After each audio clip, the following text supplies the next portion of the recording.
여러분 얼마나 행복하십니까? 그냥 가만히 있어도 얼굴에 막 미소가 지어지십니까? 지난 그 10월 17일부터 22일 사이에 걸쳐서 만 19세 이상의 우리 국민들 800명에게 설문조사를 했습니다. 한국 기독교 언론 포럼이 국민들이 생각하는 행복과 힐링이라는 것이 어떤 것인가, 사람들이 어떻게 생각하고 있나, 여론 전문 기관인 글로벌 리서치가 주관해서 리서치를 했습니다. 그 결과에 따르면 한국인의 행복 점수는 몇 점일 것 같습니까? 61점이었습니다. 낙제 점수를 간신히 면한 점수입니다. 그러니까 사람들이 사는 게 요즘 힘이 들다는 그런 방증입니다. 길거리를 걸을 때 봐도 사람들의 얼굴 표정이나 또 전철을 타도 이렇게 사람들 얼굴 표정을 보면, 물론 한국 사람들이 감정적인 표현들을 잘 안 하기 때문에 이렇게 묵뚝뚝하고 시무룩하게 있기도 하지만, 또 우리 그 주변을 보면, 우리 사는 모습들을 보면 웃을 일이 별로 없는 것처럼 보이는 것입니다.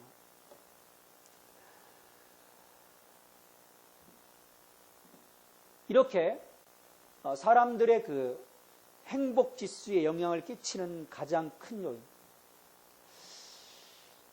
왜 사람들이 61점이라고 하는 행복 점수밖에 받지 못할까? 이들의 그 행복 지수에 끼치는 요인들은 뭘까? 조사 결과에 의하면 절반 정도가 자신의 소득 수준이라고 이야기를 합니다. 결국 행복과 돈이 연결되어 있는, 소득 수준이 좀 높아지면 행복 지수도 함께 올라가고, 떨어지면 그냥 확 떨어지는 것입니다. 사람들이 이렇게 경제 문제로 엄청난 그 스트레스를 지금 받아가면서 살아가고 있는 것이죠. 그리고 이것이 그 생활에 악영향을 끼치다 보니까 어떤 그 가정이 파탄나기도 하고, 우리가 그 IMF 이후 계속 어떤 한국 경제 어려움 속에서 많은 그 가정들이 현재도 어려움을 겪고 있습니다. 갈라서기도 하고, 이혼하게 되고, 또 심지어 자살하기까지 하죠. 옛날에 경제 문제 때문에 자살한 사람이 누가 있습니까? 물론 다른 그 신병 문제로 대부분 자살을 했지, 경제 문제로 자살한 것들은 이 현대 들어오면서 계속해서 급속하게 늘어나고 있는 것입니다. 그건 뭐냐면, 우리 사회가 점점 그 급성장함과 동시에 또 만모니즘, 그 배금주의가 사람들의 그 마음을 장악한 것이죠. 돈이 수단과 과정이 될 수는 없습니다. 그러니까 수단과 과정일 수는 있지만 목표일 수는 없는 거예요. 사람들의 목표가 돈이 되었고, 그 결과 그 목표가 상실되거나 축소되어져 버리면 거기에 따라서 사람들의 마음이 확 가라앉게 되는 것이죠. 행복할 수 없는 거예요. 이런 그 소득 수준과 관련해서 행복 지수가 낮은 수치로 나오는 것을 보면 이 한국 사회가 전반적으로 치유를 받아야 될 상황이 아닌가, 그렇게 생각을 합니다. 여러분은 어떻게 생각하십니까? 행복 지수가 이 생활 수준이 높아지면 여러분들 행복해지시고, 좀 낮아지면 나는 불행해, 난 참 행복하지 못해, 그리 생각하십니까?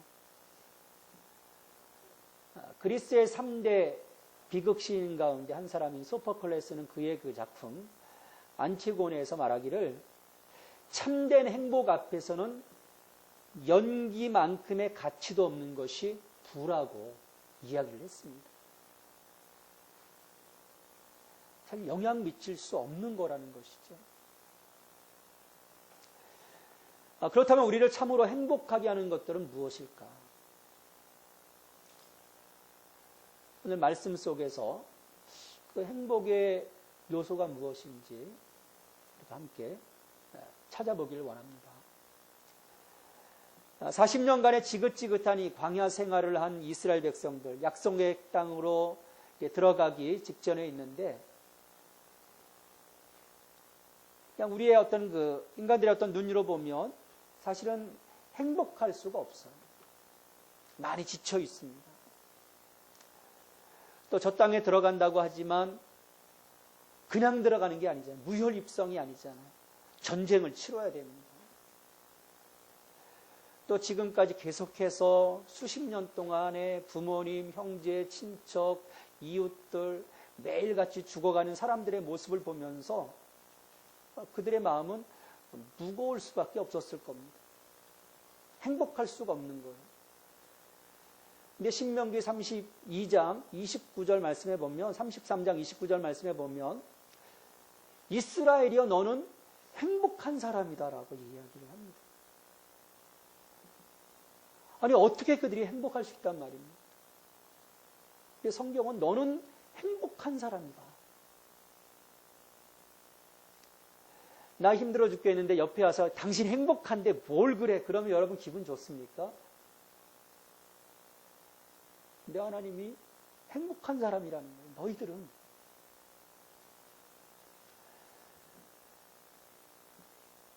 이것은 이스라엘 백성들이 살았던 광야는 양면성을 갖고 있었기 때문입니다. 그로 인해 이 광야를 어떻게 보느냐에 따라서, 무엇을 보느냐에 따라서 불평의 자리가 될 수도 있고 감사의 자리가 될 수도 있습니다. 그래서 이것을 통해서 분명한 것은 우리들이 이 직면한 상황을 어떤 눈으로 보느냐가 중요하다는 사실입니다.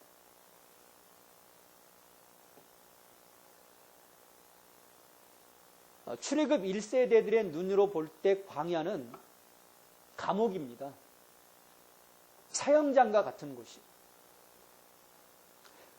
왜냐하면 그곳에서 그들은 다 죽어야 했기 때문입니다. 여러분 몇 개월, 1년 사는 거 그것만 시한부 인생이 아닌 거예요. 너희가 40년 동안에 광야에서 다 죽을 거다. 그것도 시한부 인생이죠. 왜냐하면 그 광야 너머에 자신들의 소망이 없지 않습니까? 그러니까 민수기를 보면 끝까지 사람들이 불평하고 원망하고 불순종하다가 다 죽습니다. 이것으로 보면 그들은 불행했고 도저히 감사할 수 없는 것입니다. 하지만 이 광야의 생활이 이 훈련소인 사람들, 연단의 자리인 사람들, 그것은 바로 출애굽 1세대의 자녀들입니다. 그들은 40년이라고 하는 이 광야 생활을 넘어서 가나안 땅이 이미 40년 전에 하나님께서 보장해 주셨어요. 그러기에 이들은 매일같이 광야를 살아가면서도 나는 여기서 내 인생이 끝나는구나. 그것보단 그래 맞아. 내가 이것을 넘어서 40년이라는 세월을 지나가다 보면 나는 가나안 땅으로 들어갈 수 있다는 소망의 눈으로 광야를 바라보았던 것입니다. 여러분, 이 두 시선의 차이는 엄청난 차이입니다. 그러니까 같은 이스라엘 백성이었지만 이 광야를 바라보는 시선은 이 두 개의 시선이었던 거예요. 하나는 절망의 눈, 하나는 소망의 눈. 오늘 여러분은 여러분의 그 삶의 자리를 어떤 시각, 어떤 눈으로 바라보고 계십니까? 나는 소망 없이 죽어가고 있어. 이 절망의 눈, 사망의 눈입니까? 아니면 나는 지금 생명의 기회를 향해서 달려가고 있어. 지금 좀 어렵지만 하나님이 내게 보여주신 저곳을 향해서 내가 달려가고 있어. 소망의 눈으로 여러분들을 바라보고 있습니까? 오늘 이 광야에서 소망의 눈으로 바라보는 자들에게 이 광야는 그들로 하여금 하나님 말씀에 귀를 기울이고 말씀에 순종하여 지키는 자로 세워가고자 하시는 하나님의 특별한 훈련의 장입니다. 여기를 거치면 우리가 여호와의 군대가 되는 것입니다. 한번 쳐들어갔다가 무섭네. 그래서 도망치는 찌질한 그 여호와의 군대가 아니라 하나님의 그 명령을 수행함으로 믿음의 전진을 이뤄나갈 수 있는 여호와의 군대. 그 수준으로 우리를 세워가시는 훈련의 장인 것입니다. 물론 그 옆에서 보면 불평과 불만 가득해서 죽어가는 자들도 있습니다. 근데 우리가 소망의 눈을 뜨고 확실하게 나의 믿음을 지켜간다면 여기에 우리가 영향받지 않습니다. 이곳에서 하나님이 이루시고자 하시는 광야 훈련의 목적, 그것을 우리가 놓치지 않게 됩니다. 늘 열려 있어야 되는 것입니다. 특별히 하나님은 이러한 우리의 삶의 그 연단을 통해서 우리의 마음을 확인하기를 원하세요. 우리 사람들과의 관계에서도 상대방의 마음을 확인하고자 하잖아요. 저 사람이 지금 어떤 마음인지, 내게 어떤 마음의 상태에 있는지 확인하는 것이 관계에 있어서 참 중요합니다. 2절 말씀해 보면 내 하나님 여호와께서 이 40년 동안에 내게 광야길을 걷게 하신 것을 기억하라. 이는 너를 낮추시며 너를 시험하사 내 마음이 어떠한지 그 명령을 지키는지 지키지 않는지 알려 하심이라. 그러니까 하나님이 우리를 시험의 자리로 데려가시는 것이 우리의 마음, 정말 우리가 하나님을 향해서 바로 서 있는지, 하나님의 그 말씀에 순종함으로 내가 즉각적으로 행동할 준비가 되어 있는지, 우리의 그 마음의 진정성을 하나님을 확인하시기 위해서 시험의 자리, 고난의 자리로 우리를 데려가시곤 합니다. 창세기에서도 보면은 아브라함에게 100세의 아들을 주시지 않습니까? 근데 어느 날 갑자기 하나님이 아들 이삭을 바쳐라. 모리아산에 가서 바쳐라. 번제로 드려라. 얼마나 놀라운 일입니까? 하나님이 약속으로 준 아들인데 바치라는 것입니다. 그것은 하나님께서 아브라함의 마음을 확인하기를 원하십니다. 저 실제로 바치려고 할 때 하나님이 즉각적으로 멈추게 하시면서 말씀하시잖아요. 네가 이렇게까지 나를 사랑하시는 줄을 내가 알겠다라고 말씀하십니다. 하나님은 늘 우리의 마음을 확인하기를 원하십니다. 그때 내가 그와 같은 하나님의 시험대 앞에 서서 그것을 어떻게 받아들이고 어떤 눈으로 보느냐가 중요합니다. 그때 하나님이 이룰 수 있습니까? 어떻게 이것을 내게서 걷어가시려고 하십니까? 반항하다 보면 정말 하나님의 뜻을 우리가 놓쳐버리는 것입니다. 거기서 우리를 살리고자 하시는 하나님을 믿고 참으로 모든 것을 그 구속사적인 시각으로 볼 수 있게 되면 우리는 그곳에서 매우 긍정적인 결과, 영적인 선물들을 얻게 되는 것입니다. 왜냐하면 그런 그 과정 속에서 하나님이 우리를 다 들춰내 주시는 거예요. 우리가 믿노러 가면서도 참으로 엉터리였던 우리의 모습 하나하나를 하나님이 다 들춰서 직면케 해주시는 거예요. 깨닫게 해주시는 것입니다. 얼마나 예전에 자기 자신을 의지하며 자기 자신만을 위해서 살아왔었는지, 또 얼마나 기도하지 않았고 자기 고집대로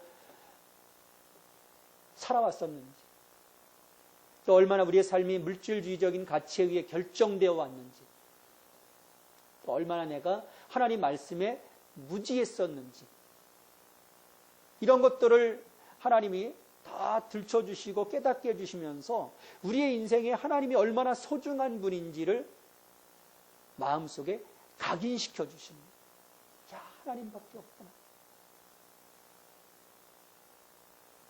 우리가 소중한 것을 얻는 것입니다.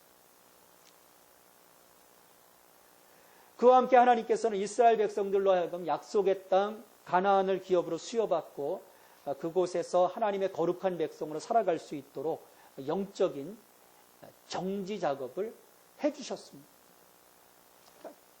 이들의 그 전반적인 수준을 하나님께서 올려주십니다.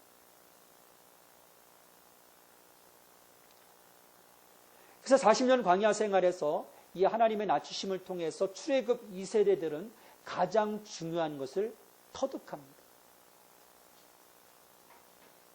그래서 첫 번째 가데스 바네아에서 가나안을 바라보던 그들의 시선과 이제 40년 후에 모압 평지에서 요단강을 건너 여리고 쪽을 바라보던 이 출애굽 2세대들의 시선이 달라요. 순종할 준비가 되어 있는 말씀을 지킴이 얼마나 소중한 것인지 그들은 40년이라는 세월 속에서 끊임없이 배울 수 있었습니다. 왜? 그 앞에서 불순종하며 죽어가는 1세대들의 모습을 보았기 때문입니다.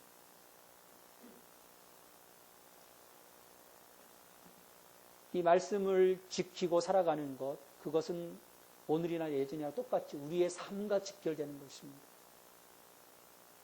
1절 말씀에 내가 오늘 명하는 모든 명령을 너희는 지켜 행하라. 그리하면 너희가 살고 번성하고 여호와께서 너희의 조상들에게 맹세하신 땅에 들어가서 그것을 차지하리라.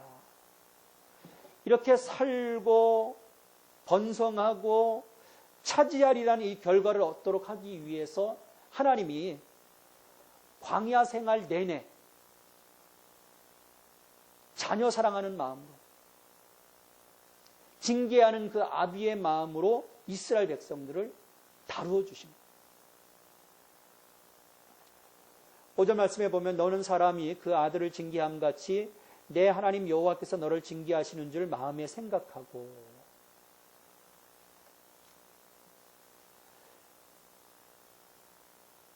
이스라엘 백성들이 광야에서 쭉 삶을 바라볼 때 내가 왜 여기 있어야 되는지, 지금 어떤 시간들이 흘러가고 있는지, 이 모든 것을 누가 주관해 가시는지 분명히 깨닫도록 요청하고 있는 것입니다. 오늘 우리의 삶을 살아가면서 우리 하나님은 우리의 삶을 기쁜 자리로 이끌어 가시기도 하시고 또 때로는 슬픈 자리로 이끌어 가시기도 하십니다. 어떨 때는 곤혹스러운 자리로 이끌어 가시기도 하세요. 절망의 자리로 이끌어 가시기도 합니다.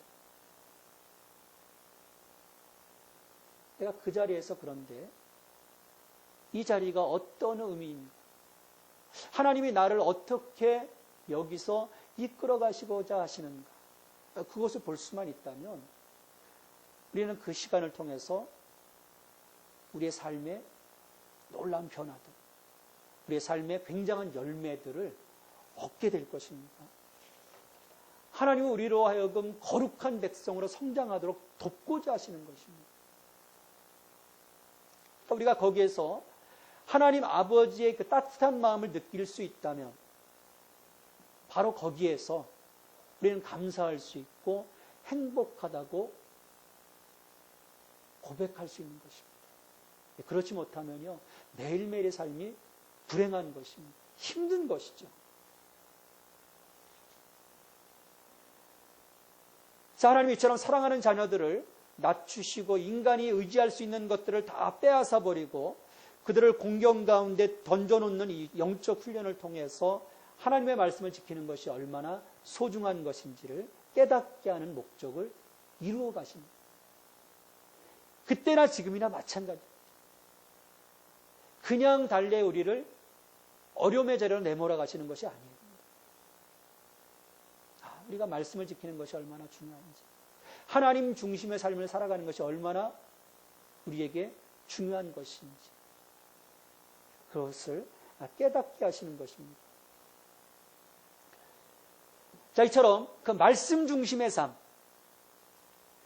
그 하나님의 그 말씀을 지키는 것이 얼마나 그들의 생존과 직결되는 것인지를 40년 동안 철저하게 배우게 하시는 하나님이 이런 그 영적인 공급과 더불어서 그들의 그 삶의 자리에서 모든 것을 채워주시는 하나님, 공급자 하나님, 그 하나님을 바라보는 또 훈련을 광야 속에서 철저하게 시키셨습니다.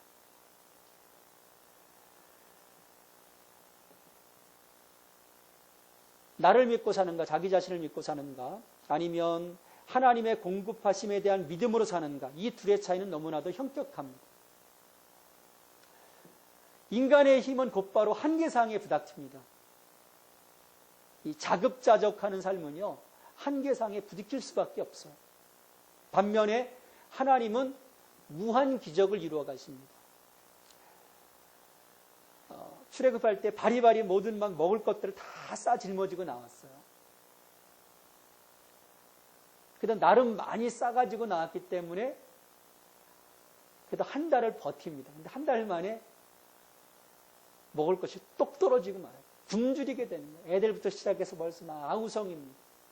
여러분, 이게 우리의 준비한 거. 한계상에 부딪힐 수밖에 없어요. 양식이 똑 떨어지자 하나님은 이들을 위해서 하늘에서 양식을 비같이 내려주셨습니다. 너무 표현이 멋있지 않습니까? 이게 성경에 있는 그대로예요. 하늘에서 양식을 비같이 내려주셨다. 40년 동안 이들은 하나님의 선물인 만나를 먹고 광야에서 생명을 유지할 수 있었습니다. 이것은 자연현상을 뛰어넘는 하나님의 위대한 역사입니다.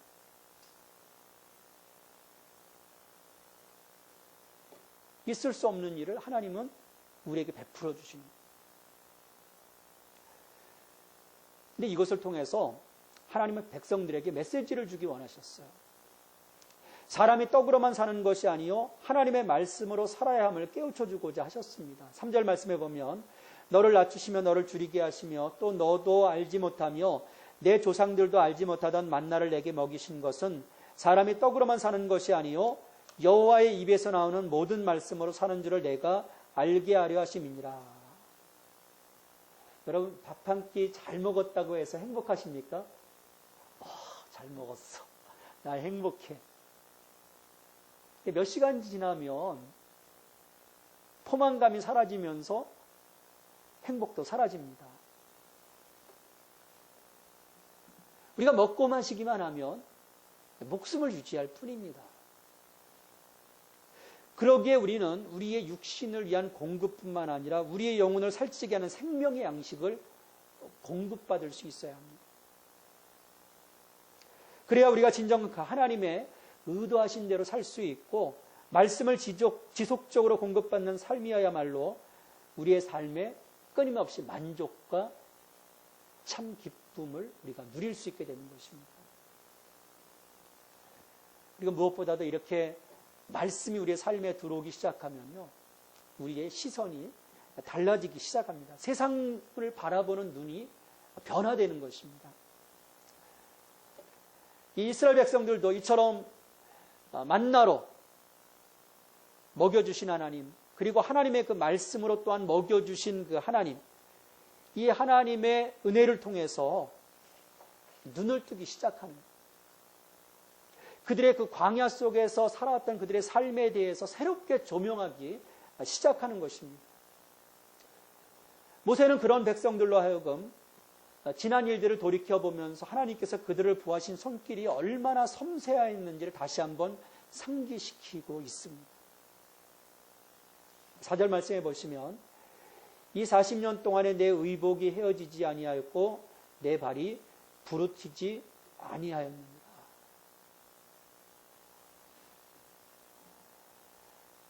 내가 말씀 가운데 살아가고 있고 우리의 그 공급자이신 분이 하나님이심을 믿는 믿음을 가지고 살아가면요, 광야 아닌 지옥과 같은 곳이라 할지라도 거기에서 평안을 느낄 수 있습니다. 40년 동안 의복이 헤어지지 아니하였고 내 발이 부르티지 아니하였느니라. 여러분, 광야 생활이 실제로 얼마나 척박한지 아십니까? 한번 생각해 보셨습니까? 그것도 텐트 치고 하루 이틀이 아니고 40년이. 이건 상상을 초월하는 겁니다. 수많은 길을 걸었습니다. 먼지투성이의 장소에서 그냥 잠을 잘 수밖에 없었어요. 땅도 척박합니다.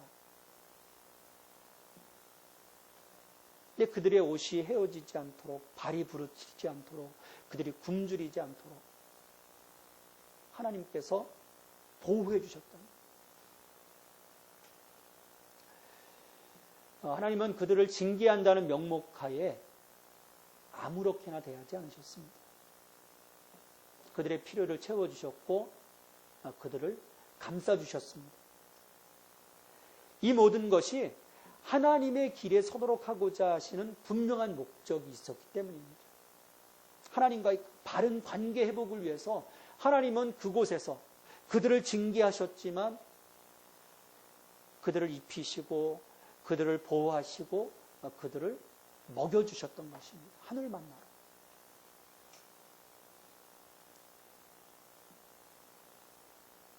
여러분, 이스라엘이 이러니 행복할 수밖에 없었던 것. 이것을 볼 수 있으면 그들의 영과 육을 배부르게 하시는 하나님, 그들의 그 영원한 공급자이신 하나님을 믿고 그분께 소망을 두고 살아갈 수 있다면 이들은 감사할 수밖에 없는, 행복할 수밖에 없는 것입니다. 가진 것 없어도, 누리지 못해도 모든 것이 그저 감사합니다. 감사합니다. 그럼 이것이 이 말씀이 들어간 영적 효과입니다. 우리가 있어서 감사한 것이 아닙니다. 보면요, 막 차고 넘치는데도 감사하지 못합니다. 지금 잘 나가고 있는데도 감사하지 못해요. 왜냐하면 이것보다는 지금 잘 안 되고 있는 자그마한 것 때문에 우리의 마음을 빼앗기고 있기 때문입니다. 이게 세상이에요.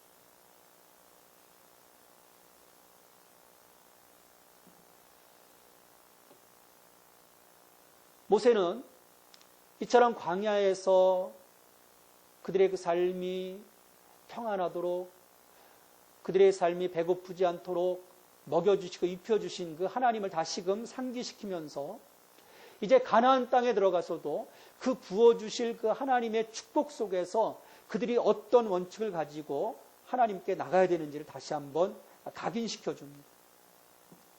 6절 말씀에 보면 내 하나님 여호와의 명령을 지켜 그의 길을 따라가며 그를 경외할지니라.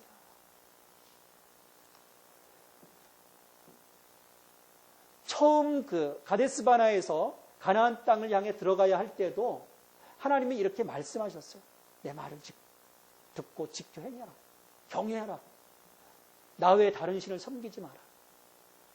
근데 이스라엘 출애굽 1세대들은 거부했습니다. 불순종했습니다. 가나안 땅이 가로막히잖아요. 내침을 당하지 않습니까? 그러나 40년 동안 다시 하나님의 말씀의 소중함을 깨닫고 하나님께 순종하고자 할 때 그들에게 닫혔던 가나안의 땅이 다시금 열리는 것입니다. 여러분, 우리의 삶에 가나안이 막혀 있습니까? 내가 나가야 되는데 나가지 못하고 있습니까? 우리가 진정 하나님의 말씀에 순종한다면 우리 앞에 닫혔던 약속의 땅, 가나안의 문이 활짝 열리게 될 겁니다. 우리가 성경을 통해서 배워야 하는 것 중 중요한 것 가운데 하나가 우리의 인생이 무엇을 위한 것인가입니다.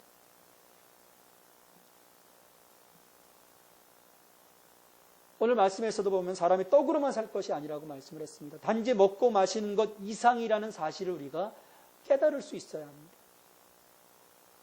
그 이하로 생각하고 살다 보니까 환경의 변화에 따라서 민감해지는, 그에 따라서 하루에도 몇 번씩 천당과 지옥을 넘나듭니다. 얼마나 피곤한 삶입니까? 하나님은 때로 우리로 하여금 물질적인 가치보다 영적인 가치가 우선임을 깨닫게 하기 위해 우리를 광야로 몰아가십니다. 우리가 정녕 하나님만을 의지하고 있는지를 시험하기 위해서입니다. 하지만 이것이 끝이 아닙니다. 하나님은 이것을 통해서 하나님의 선하신 뜻을 이루어 가십니다.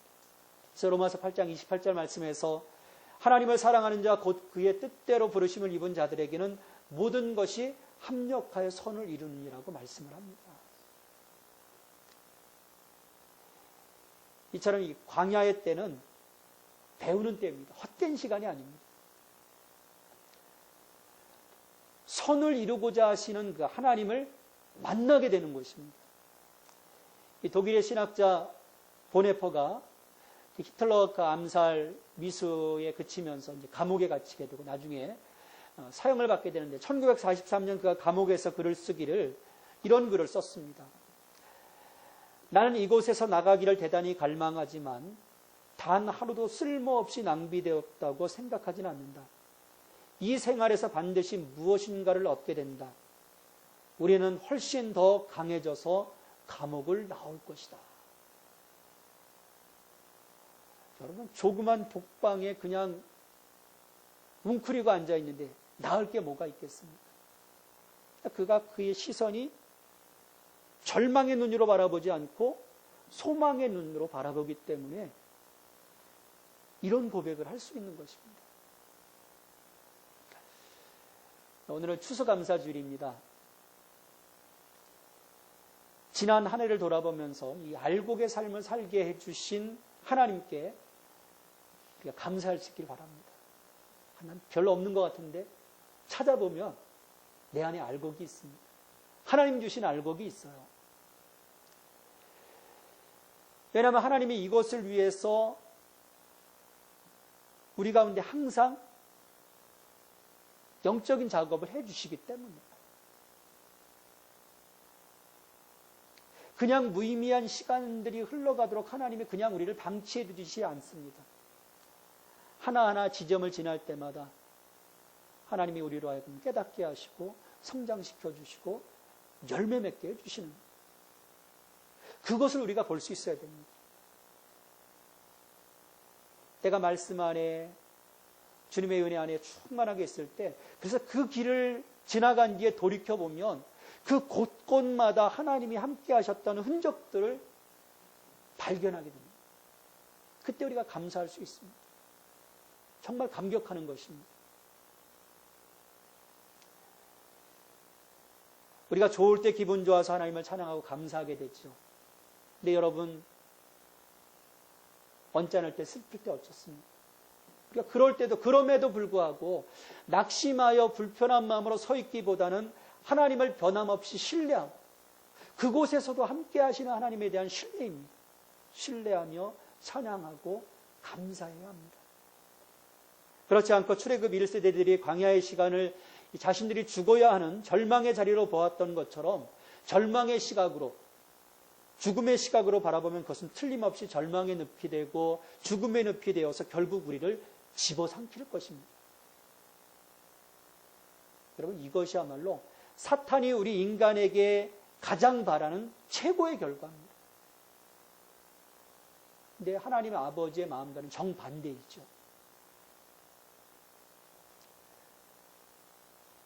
그러나 우리가 소망의 눈으로 바라보면 그곳에는 아버지 하나님의 사랑이 흐르고 있고 우리를 하나님과 교제할 수 있는 수준으로 이끌고 가고자 하시는 하나님의 계획이 있습니다. 이스라엘 백성들의 광야의 정을 통해서 하나님 주신 유익을 누리고 하나님의 인자하심을 인정하고 풍성하게 하나님을 찬송했던 것처럼 하나님이 우리를 이끌어 가시는 이 길에서 우리들의 할 일은 자명합니다. 10절 말씀에 보면은 내가 먹어서 배부르고 내 하나님 여호와께서 옥토를 내게 주셨으므로 말미암아 그를 찬송하리라.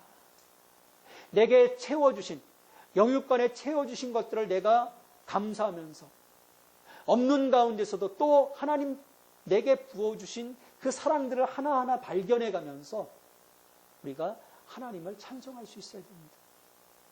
이것이 하나님의 은혜 안에 하나님의 은혜의 사이클 안에 들어가는 길입니다.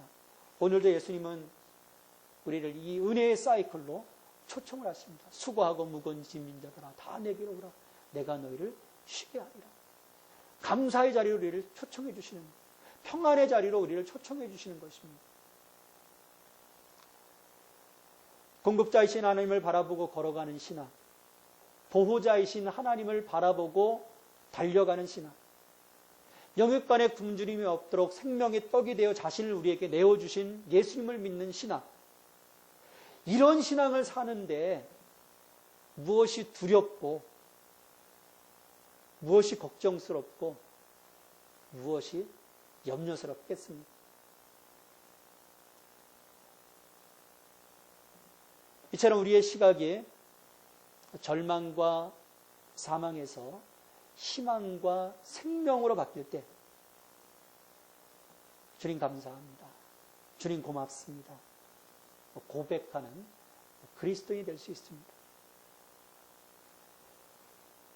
왜냐하면 세상 무엇보다도 우리를 사랑하시는 하나님과 우리를 위해 모든 것을 희생해 주신 예수님, 우리를 오늘도 인도하시는 성령님이 우리 옆에 계신 것만으로도 우리가 기뻐할 수 있고 감사할 수 있기 때문입니다.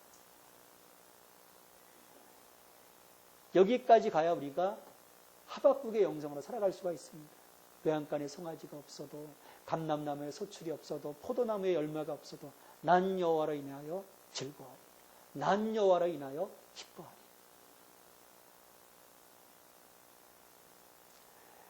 이 시간 여러분의 시각을 새롭게 하시기 바랍니다. 소망의 눈으로, 믿음의 눈으로, 신뢰의 눈으로 여러분과 여러분 주변을 바라보시기 바랍니다.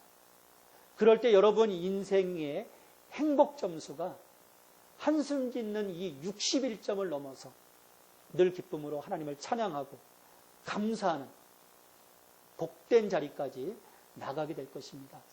그 은혜가 여러분에게 임하기를 간절히 바랍니다. 하나님, 우리의 눈을 새롭게 하옵소서. 하나님을 신뢰의 눈으로 바라보게 하시고 더 이상 절망과 불신의 눈으로 바라보면서 힘든 삶을 살게 마옵소서. 모든 것이 감사할 따름입니다. 우리 인생 안에서 선을 이뤄 가시는 신실하신 아버지 하나님이십니다. 왜 우리는 불편한 것만을 바라보는지, 왜 부족한 것만을 바라보는지 어리석기 짝이 없습니다. 조금만 정신을 차리고 보면 얼마나 행복한 시간을 보내고 있는지 알 터인데, 주님, 저희 모두의 어두운 마음을 깨뜨려 주옵소서. 완악한 심령을 돌아보게 하시고 주님을 의지함으로 우리 자신을 돌아볼 수 있도록 도와주시옵소서. 그러면 새로운 길이 보일 것입니다. 그 길을 믿음으로 달려가는 저희 모두가 될 수 있도록 복내려 주시옵소서. 예수님의 이름으로 기도하옵나이다. 아멘.